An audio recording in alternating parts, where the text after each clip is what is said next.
The gate agent calls Group 4. You are Group 9. There are 9 of them. You counted, once, on a screen that listed the boarding order top to bottom, and your number sat at the bottom, under the fold, the way a footnote sits under a page. You stand off to the side. You watch Group 1 walk the carpet, the short strip of patterned carpet the airline lays down for the front cabin, ending in bare terminal tile exactly where the fare stops paying for it. You are standing on the tile. The seat cost $214. That number bought the flight. It did not buy the order you board in. The overhead bin still open when you reach it, or the 90 minutes you gave the airport before the gate agent said your group out loud. Those you pay separately, in a currency the fare never mentions. You are being sorted, not cruelly, not by anyone looking at you. A screen assigns the number, a voice reads the number, and a rope guides you into the lane the number bought. No one decides you belong at the back. The system decided before anyone at the gate had a face. Group 9. You lift your bag and join the line already curling toward the scanner. You walk onto the plane last. Row 8, business. Row 14, extra legroom. Row 22, row 30. You feel every row you pass in the soles of your feet. Then 34B, middle, near the galley, the seat that reclines 2 degrees and then stops against the lavatory wall. The airport doesn't hide the hierarchy. It makes you walk the length of it. The next trip,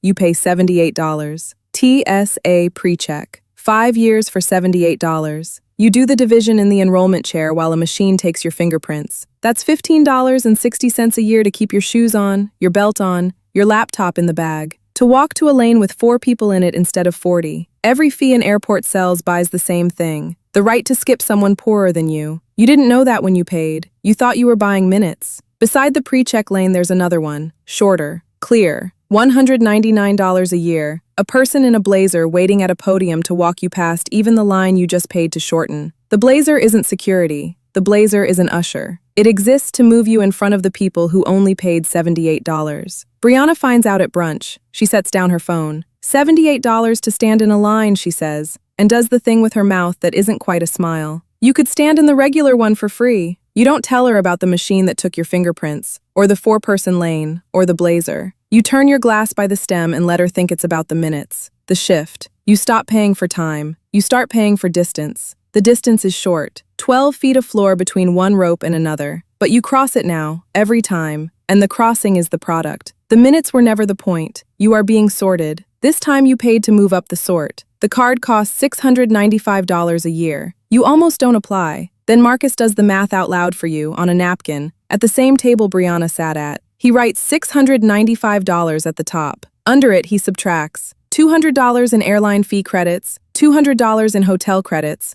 $199 that covers the clear line you were already paying for, $155 in other coupons broken into monthly $12.50 pieces you have to remember to use. He draws a line. What's left, he says, is nothing. The $754 in credits clears the $695 fee and leaves $59 over. On top of the $59, you get this. He taps a door. You'd walked past it for years. A blank wall near Gate B12, a small sign, a person at a desk who checks a card and steps aside. Behind it, the Centurion Lounge. The $695 also opens 1,300 plus rooms on the Priority Pass network, in terminals you didn't know had rooms. Inside, the food is set out and there is no register. The chairs face the tarmac. There is a shower. The airport you have stood in for years had a second airport folded inside it the entire time, and the fold was priced at $695, and you never saw the seam. The shift. You stop seeing one airport. You start seeing the doors inside it. Marcus doesn't call it indulgence. He calls it structure, a fee that returns most of itself in credits and buys, on top of that,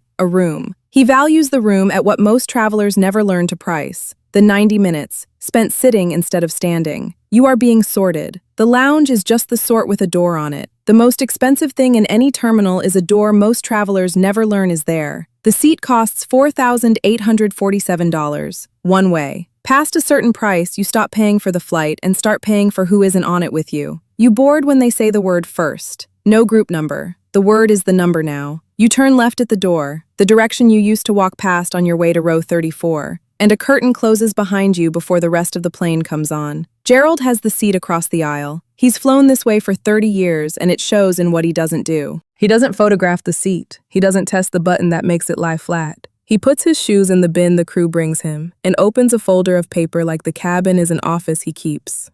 For him, the $4,847 is not a number. It's Tuesday. Then the curtain opens for boarding, and the rest of the plane starts filing past. And Brianna is in it. She doesn't see you. She's in the general line, bag on her shoulder, phone out, moving row by row toward the back the way you used to. She passes your row, 12 feet, maybe less. You could say her name. You've known her since before any of this, before the napkin, before the door near Gate B12.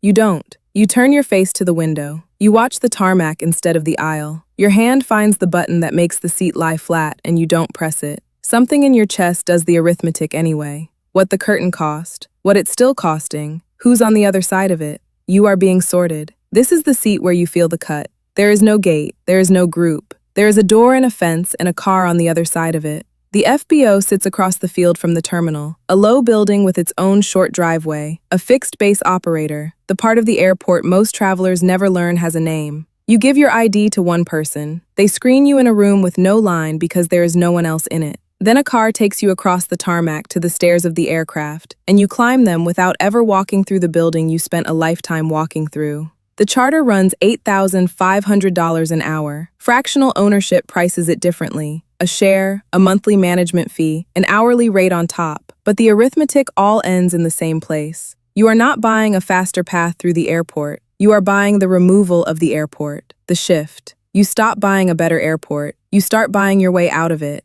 From the top of the stairs, you can see the main terminal across the field. Glass lit from inside, and behind the glass, small at this distance, a line. People with bags on their shoulders, moving row by row toward a scanner, waiting for a number to be read out loud. You are being sorted. You always were. You can only see the whole machine now because you're standing outside it. Group 9 is in there. You were Group 9. You watch through the glass, from the tarmac, from the other side of the sort, and you don't feel free. You feel the distance. The last tier of wealth isn't a shorter line. It's a life with no line in it.